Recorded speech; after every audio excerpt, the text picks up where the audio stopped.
नमस्कार दोस्तों, welcome back to astro Deepak Dubey channel. और अपनी चर्चा को आगे बढ़ाते हुए हम आज फिर एक नया विषय तो नहीं, हमारा ये सेकंड पार्ट है अपने पिछले एपिसोड्स का, जिसमें हम बात कर रहे थे हेल्थ इश्यूज़ को लेके, मेंटल हेल्थ इश्यूज़ को लेके, फिजिकल हेल्थ इश्यूज़ को लेके। और दीपक जी ने काफ़ी सारी चीज़ें बताई कि प्लैनेट्स कैसे इन सारी चीज़ों को इफ़ेक्ट करते हैं, और हम हॉरोस्कोप देख के बहुत सारी चीज़ें पहले से जान सकते हैं ताकि हम कुछ प्रिकॉशनरी स्टेप ले सकें उन चीज़ों को बैलेंस करने के लिए। तो उसी चर्चा को आगे बढ़ाते हुए दीपक जी, मैं आपसे जानना चाहूँगी कि जन्म कुंडली में क्या कोई ऐसे योग होते हैं जिनको देखकर हम ये जान सकते हैं कि इस तरह के हेल्थ हज़ार्ड्स हमारे निकट भविष्य में आने वाले हैं? कोई ऐसे योग होते हैं क्या? हाँ, बिल्कुल होते हैं। अ, एक चीज को मैं बार-बार अपने कार्यक्रम में कहना चाहूँगा कि प्लैनेट इफ़ेक्ट नहीं करते। प्लैनेट सिर्फ आपके एनर्जी लेवल को दर्शाते हैं, शुभ-अशुभ एनर्जी लेवल को इंडिकेट करते हैं। जैसे कि आप पारे को मुँह में लेते हो, तो वो टेम्परेचर बताता है जी, कि 103 है कि 104 है। जी। अब लोगों ने पारे को ही दोषी समझ लिया बुखार के लिए। बिल्कुल, कि प्लैनेट की वजह से ऐसा हो रहा है। पारा जो है वो 104 हो रहा है, इसलिए मुझे बुखार हो रहा है। समझिए बात को। जी, जी। थर्मामीटर में पारा 104 पे पहुंच रहा है, तो आपने पारे को दोष दे दिया कि फीवर जो है वो 104 पारे की वजह से हो रहा हाँ, है। थर्मामीटर उल्टा में समझ दिखा रहे रहा हैं। है। जैसे जैसे सुकुन शास्त्र में जब कहते हैं कि कौवा आकर के यहाँ बोलने लगे या बिल्ली रास्ता काट दे, तो समझिए कि अपस्कुन हो गया। जी, एक्चुअल में बिल्ली के रास्ता काटने से अपस्कुन नहीं हो रहा है, अपस्कुन होने वाला है, इसलिए बिल्ली रास्ता काट उसने रही है। आपको पहले से बस यही इन्फॉर्मेशन दे दी। चीज ग्रह को समझना है कि ग्रह के कारण आपका नहीं हो रहा है। जी, आपकी एनर्जी वैसी है, वो समय ग्रह गोचर के दौरान संकेत दे रहा है कि भाई ये चीज ठीक नहीं होने वाली है। गूगल कारण थोड़ी है सड़क जाम का। बिल्कुल। गूगल में आप जो रोड मैप देख रहे हैं, तो वो मैप कारण थोड़ी है ट्रैफिक जाम का आगे का। आप अब कोई नहीं समझेगा तो सोचेगा कि यार ये लाल दिखा रहा है, यही जाम कर रहा है। जी, जी। तो बस ये समझने की जरूरत है। और जिस दिन ये समझ में आम लोगों को आ गया कि ग्रह कारण नहीं है, जी। ग्रह संकेत दे रहे हैं, वो समय संकेत दे रहा है कि ये चीज हो जाएगा, आप उसको कारक समझ बैठे हो। क्योंकि आम लोग कहते हैं राहु बैठ गया लगता है मेरे भाग्य पे, राहु शनि आपके खराब चल रहा राहु है। उस चीज की एनर्जी को दर्शा रहा है भाई। जी, आप समझो कि वो चीज यानी आपके अंदर झुंझलाहट अधिक है ना, तो वो जी। राहु एक थर्मामीटर आपको बता रहा है कि बता रहा टेम्परेचर है, इतना है यहाँ का, इसको इंडिकेट करता कंट्रोल है, कर लो।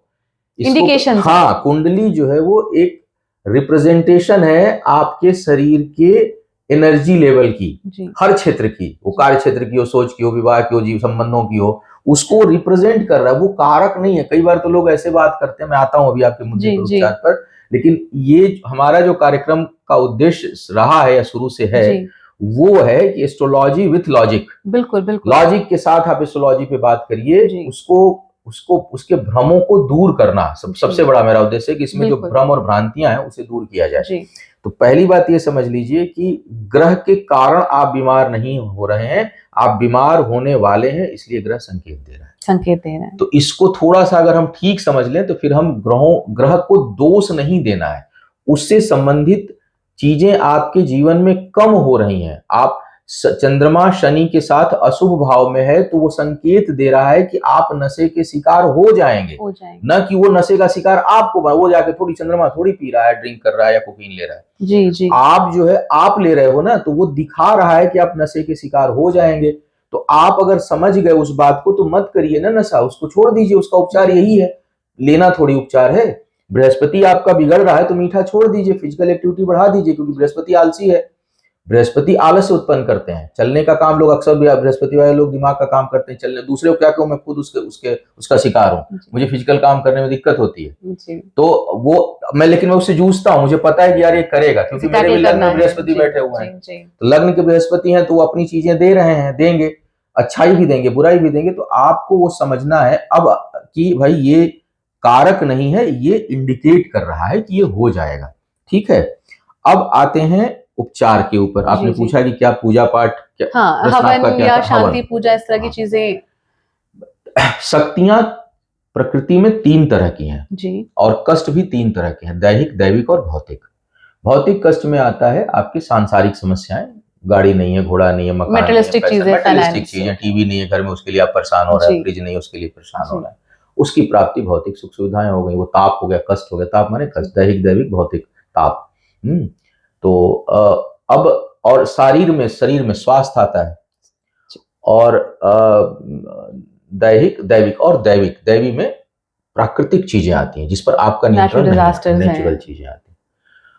पूजा पाठ और हवन से हम प्रकृति दैवी चीजों को संतुलित करने का प्रयास करते हैं, नेचुरल चीजों को कंट्रोल करने या उसको जो है वो संतुलित करने, कंट्रोल करना नहीं कहूंगा, कंट्रोल भी है, बड़े बड़े ऋषियों ने कंट्रोल भी किया है, बैलेंस करते हैं। क्योंकि आप पहले अगर आप एनर्जी को संतुलित बैलेंस करना भी सीख जाएंगे तो कंट्रोल करना भी सीख जाएंगे, बिल्कुल, और उसको अनकंट्रोल करना भी सीख जाएंगे।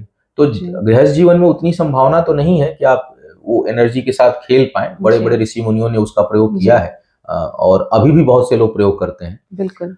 लेकिन आप जो है वो संतुलित जरूर कर सकते हैं गृहस्थ जीवन में भी।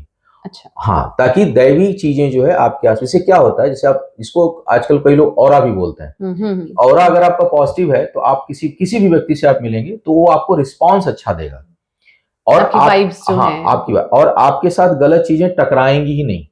आपका ऑरा पॉजिटिव है तो। आपका ऑरा अगर आप निगेटिव है तो आप निगेटिव चीजों को खींचते हैं। कई लोगों को आप देखते हैं सुबह से शाम तक, मेरे टच में है एक दो लोग, वो सुबह से शाम तक डिस्टर्ब रहते हैं, माने वो चाय भी टाइम पे नहीं पी पाएंगे। 7 बजे उनको चाय पीने का मूड होगा तो चाय, क्योंकि चाय पीने जाएंगे तब तक कुछ हो जाएगा, तो बोलेंगे चाय ठंडी हो गई, फिर चाय ठंडी हो गई, फिर खाना खाने का टाइम 1 बजे था तो खाना नहीं खा पाए क्योंकि फलाने आ गए, ढमके आ गए, यहाँ चले गए, वहां चले गए, उनका फोन आ गया, मतलब वो डिस्टर्ब, उनकी कोई रूटीन नहीं है। ये होती है दैवी समस्याएं। तो जब आप उसको, या फिर कई बार आप देखते हैं दवा ले रहे हैं, आप दवा सूट नहीं कर रही है।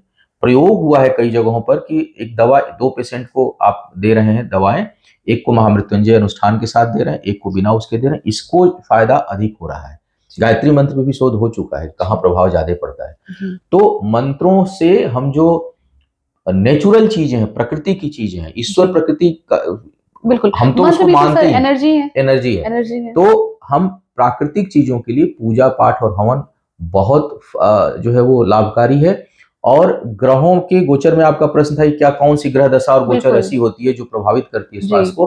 तो अब देखिए, जैसे जन्म देने वाला ग्रह है, सप्तम भाव है, विवाह का कारक ग्रह है उसका, उसी तरह से मृत्यु, कष्ट और बीमारी के कारक भी ग्रह होते हैं जी। तो जब उनकी दशा अंतरदशा चलती है, जैसे मान लीजिए अष्टमेश की दशा अंतरदशा चल रही हो, छठे भाव के स्वामी की दशा अंतरदशा चल रही हो, छठे भाव में, अष्टम भाव में बैठे हुए ग्रह की दशा अंतरदशा चल रही हो, तो ऐसे में बीमारी, आपदा, जीवन की समस्याएं बढ़ने की संभावना बहुत अधिक रहती है। मैं ये नहीं कह रहा हूं कि हो ही जाएगा, क्योंकि और भी बहुत से कॉम्बिनेशन परम्यूटेशन होते हैं, लेकिन होने की पॉसिबिलिटी बहुत ज्यादा हो जाती है। मैं खुद का एग्जांपल दूं, मेरे अष्टम में केतु बैठे हुए हैं, और केतु की जब दशा शुरू हुई हम 3 महीने बेड पे रहे, क्योंकि लोअर पार्ट में है, नर्वस सिस्टम पे असर डाला उन्होंने, स्पाइन खराब हुई, डिस्क डिफ्यूज हुआ, 3 महीने ट्रैक्शन पे मैं रहा। तो और केतु अष्टम होंगे तो नर्वस सिस्टम की प्रॉब्लम दे देंगे, आज नहीं तो कल दे देंगे। ऐसे लोगों को अपने स्पाइन और नर्व से संबंधित समस्याओं को लेकर बहुत ओवरलुक ना करें, कुछ भी अगर है तो आप ध्यान दें। आप एक्सरसाइज करिए, खट्टे चीजों से परहेज करिए खाने में। तो ऐसी अवस्थाएं हैं कि जब दशा अंतरदशा, वही जब मार्केस की दशा चल रही हो और मार्केस में लग्नेश का अंतर आ जाए, तो ऐसे कंडीशन में स्वास्थ्य बिगड़ने की संभावना बहुत प्रबल होती है। मैं ये नहीं कह रहा हूं हो जाएगा, बार बार मैं इस बात को कह रहा हूं। तो अगर आप क्या कर सकते हैं, आप ज्योतिष में चीजों को देख सकते हैं, आप दशा अंतरदशा देखते ही पता है कि भाई ये पीरियड सेंसिटिव हो सकता है। अब होता क्या, कई बार की दशा मार्केस की चल रही है, लग्नेश की अंतरदशा भी चल रही है, लेकिन लग्नेश की अंतरदशा में लग्नेश उस समय लग्न पर है, तो आप बीमार हो तो सकते हैं लेकिन कैपिटल डैमेज नहीं होगा। लेकिन अगर दशा अंतरदशा खराब चल रही है, उसी में अष्टमेश लग्न पे आ गया, लग्नेश कहीं अष्टम में चला गया, छठे में चला गया, उसकी दृष्टि भी नहीं जा रही है, उसी में प्रत्यंतर भी खराब हो गया, तो ऐसे में फिर थोड़ा मामला संवेदनशील होता है और उसमें सावधानी ही उपाय है। फिर ऐसे में आप खान पान और मेडिकल के साथ साथ जिस ग्रह की दशा अंतरदशा खराब चल रही हो, उस ग्रह की वैदिक शांति पूजा अवश्य करानी चाहिए, तो और पहले करानी चाहिए। इफेक्टिव होती हैं कुछ पॉसिबिलिटी, कुछ इफेक्ट कहने से हम लोग बचते हैं क्योंकि सोशल मीडिया पे और उस पे आजकल बहुत ज्यादा, ये दर्शकों का सवाल था हमारे, तो आपके सामने रखा है। व्यक्तिगत अनुभव, मैं ये नहीं कह रहा हूँ कि आप मानिए या मत मानिए, ना ही मैं किसी को भ्रम भ्रांति फैला रहा हूँ, व्यक्तिगत अनुभव में महामृत्युंजय अनुष्ठान, हम चूंकि हमारे यहाँ मंदिर आश्रम है और हम रेमेडियल सारी पूजाएं हम लोग करते हैं, उपचारीय पूजाएं जो ग्रह शांति वगैरह से संबंधित सारी पूजाएं, महामृत्युंजय का प्रभाव करीब 95% मैंने देखा है जी। अपने अनुभव से अपने अनुभव। काल सर्प, एक हमारे क्लाइंट हैं, उनका बेटा 7th-8th में पढ़ रहा था, आज से कम 10 साल पहले की बात है। बहुत एग्रेसिव, पढ़ने में उसका मन नहीं लगता, घर में लड़ाई झगड़ा, बच्चों में उसमें बहुत से चेंजेस भी होते हैं। तो वो आए, कुंडली दिखाए कि क्या प्रॉब्लम आ रही है, तो मैंने देखा काल सर्प बन रहा, तो भी पंचम भाव से। तो पंचम भाव पे अगर खराब ग्रह है और वहां से काल सर्प बन रहा हो तो शिक्षा खराब होगी, बच्चे की होने लगेगी। और बच्चों का कई लोग जो है वो बच्चों की कुंडली दिखाने में देर करते हैं, जबकि बच्चों की कुंडली पहले दिखानी चाहिए, क्योंकि उस पर काम करने को बहुत कुछ रहता है, आपके पास टाइम, आप कर सकते हो। मैंने उनके लिए कालसर्प पूजा का अनुष्ठान करवाया और उनको सजेस्ट किया कि 2-3 साल रुद्राभिषेक आप महीने साल में 4-5 बार लगातार करिए। और यकीन मानिए वो बच्चा इस समय टेक्सास में है, और इस समय, और अब बहुत, क्योंकि 10 साल पहले की बात है, तो वो अब कोई हायर एजुकेशन लेकर के किसी अच्छे जगह पे अभी इंटर्न भी कर रहा है। तो खुद उनका फोन आया कि, और तुरंत हमको लग रहा है 5-6 महीने बाद असर पड़ा। मैं नहीं कहता कि सबको असर पड़ेगा, क्योंकि देखिए मैं इस बार को, क्योंकि गारंटी नहीं ले आ सकते, गारंटी पूजा पाठ में कोई भी साइंस गारंटी नहीं लेता। तो हम इस चीज से बड़ा हिचकिचाते हैं कि कोई ये ना कहे कि आपने कहा था तो भाई, क्योंकि धर्म और विश्वास से जुड़ी विश्वास पर चीजें हैं। लेकिन मैंने इसे होते देखा है, अनुभव किया है, अपने जीवन में भी अनुभव किया है। मेरे जीवन तो बदल ही गया, मेरा जीवन पिछले 15 सालों में बदल गया।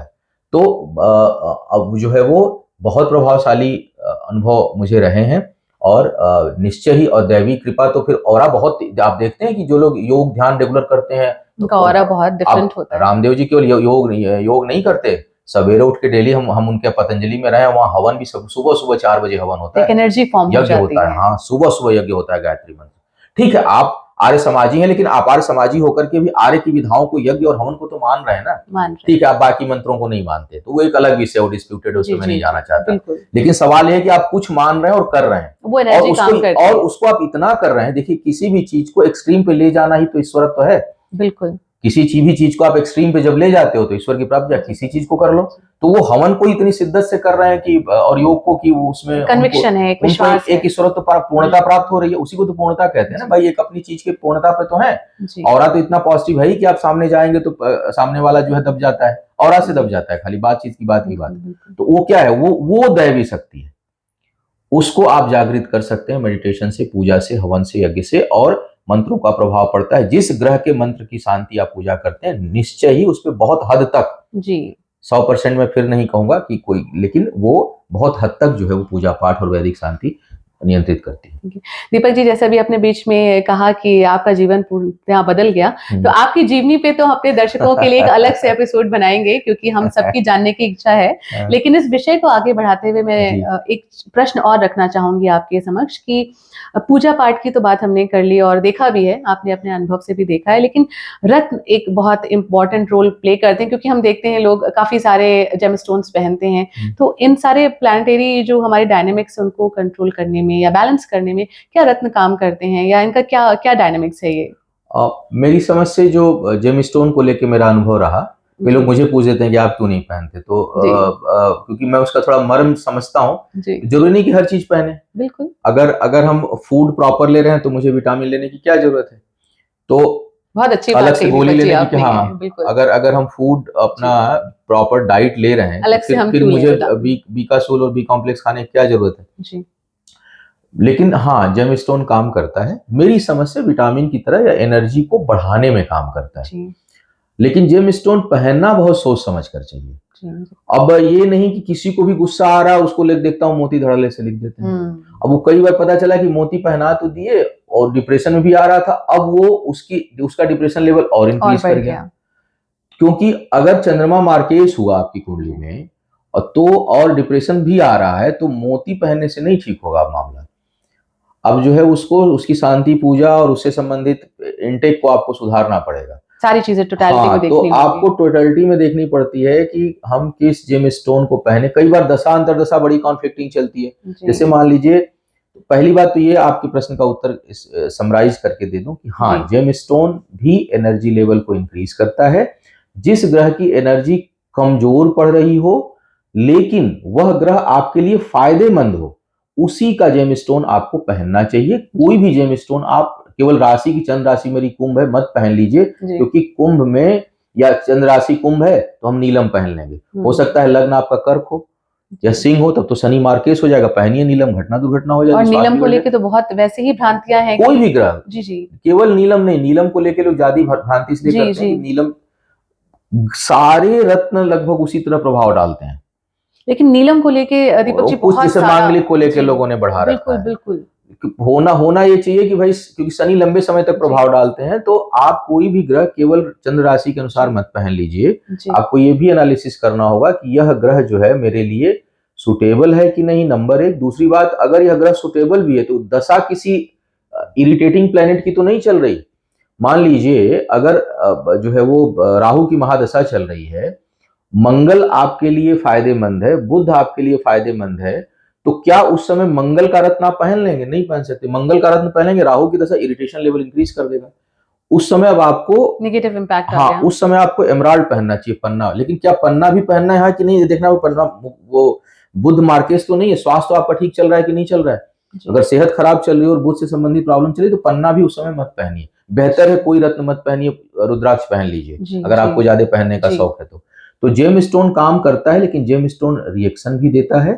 क्योंकि कोई भी चीज, जितने भी उपचार है पूजा पाठ के अलावा, क्योंकि पूजा में क्या होता है ना कि हम केवल स्तुति करते हैं जी, हम इस पर भी हम लोग एपिसोड बनाएंगे कि, और पूजाओं में भी मैं उन पूजाओं को, जैसे बंगलामुखी का अनुष्ठान है, उसमें हम दूसरे को नाश करने की, उसको कष्ट देने की बात करते हैं। बजरंग बाण है, बजरंग बाण में भी हम भगवान को शपथ देते हैं कि आप जो हमारे शत्रु हैं उनको मारिए, और पता चलता है गलती हम खुद किए हुए हैं जी। तो जो इस तरह की जो मंत्र हैं या पाठ है, या वो है स्तुति नहीं, पाठ या इस तरह की मंत्र हैं जिसमें किसी दूसरे को हानि पहुंचाने की बात की जा रही है, उसको नियमित मत करिए। इस पर अलग से चर्चा कभी कर लूंगा, समरी में बता देता हूं, क्योंकि उपचार की बात चल रही है। क्योंकि ये दुधारू तलवार की तरह होती है, अगर आपकी 1% गलती है तो वो उधर जितना काम करेगी उतना ही आपकी तरफ काम करेगी। दूसरी बात, सुबह सुबह उठ करके किसी के भी, चाहे मुझे कोई कष्ट ही क्यों न दे रहा हो, अगर अपने जीवन में आप सुख और शांति चाहते हैं तो किसी के भी नुकसान की कामना मत करिए, चाहे वो आपका शत्रु ही क्यों ना हो। आप सिर्फ जन कल्याण, ईश्वर की कल्याण और सबको सद्बुद्धि की कामना आप करें। इसीलिए स्तुतियां बेहतर हैं। जैसे हम लोग बोलते हैं बीज मंत्र करें, उसमें कोई नुकसान नहीं, ओम ब्रह्म बृहस्पति नमः, बृहस्पति देवता को प्रणाम है जी, तो वो इसलिए साइड इफेक्ट डालता नहीं कि शत्रु भी होगा ना, वो मेरा राक्षस भी होगा। तो अभी तो हम देवताओं की बात कर रहे हैं, ग्रहों की बात करें, लेकिन उसे हम प्रणाम करें तो साइड इफेक्ट दे ही नहीं सकता। लेकिन जो जेम स्टोन है या खाने पाने पीने की चीजें हैं, ये एनर्जी लेवल को घटाती बढ़ाती हैं, इस कारण इनका साइड इफेक्ट भी होता है। पूजाओं का कोई साइड इफेक्ट नहीं होता अनटिल अनलेस कि आप कोई तांत्रिक प्रयोग ना कर रहे हैं। वो तो एकदम अलग, वो तो फिर बहुत एक्सपर्ट लोगों के देख रेख में, और करना भी चाहिए। मैं तो एकदम मना करता हूँ कि भैया बंगलामुखी और बजरंग बाण का पाठ सामान्य, अभी तो और भी बहुत से प्रयोग होते हैं, आगे चर्चा करेंगे हम, लेकिन ये जो सामान्य जो प्रचलित चीजें हैं, 2 चीजें जिसको हर कोई जानता है बच्चा, कई लोग क्या करते हैं, हनुमान चालीसा उठा के साथ में बजरंग बाण पढ़ते चले जाएंगे, तो हनुमान चालीसा पढ़ेंगे नहीं, उनको लगता है कि ये भी पढ़ना ही है रोज। क्यों हनुमान जी को रोज शपथ दे रहे हो, उठ उठ चलते हैं शपथ राम की, क्यों उनको रोज कसम दिला रहे हो, हैं? तो ये चीज प्रयोग में नहीं करना है। जेम स्टोन फायदा करता है, लेकिन बहुत सोच समझकर मेडिसिन की तरह जेम स्टोन को प्रयोग आपको करना चाहिए। बहुत बहुत धन्यवाद दीपक जी। और इसी के साथ दर्शकों, हम अपने इस ज्योतिष चर्चा के समापन की ओर आ गए हैं, और इससे पहले कि हम आपसे अगले एपिसोड में मिले, कहना चाहूंगी कि जैसा दीपक जी ने अभी कहा कि हम जब पूजा पाठ, हवन, इस तरह की रेमेडियल चीज़ों की बात करते हैं एस्ट्रोलॉजी में, चाहे वो जेम स्टोन्स हो, तो बिना किसी एक्सपर्ट के एनालिसिस के आप इन्हें धारण ना करें। आप किसी पूजा पाठ या मंत्र का उच्चारण ना करें, किसी ज्योतिर्विद से संपर्क करें, उसके बाद ही इसे अपने जीवन में शामिल करें। तो इसी के साथ आप सबसे विदा लेते हैं, और हमारे चैनल को लाइक करें, शेयर करें, सब्सक्राइब करें। जल्द मिलते हैं एस्ट्रो दीपक दुबे जी के चैनल पर एक बार फिर किसी नई चर्चा के साथ। तब तक के लिए अपना ख्याल रखें, मिलते हैं जल्द। धन्यवाद।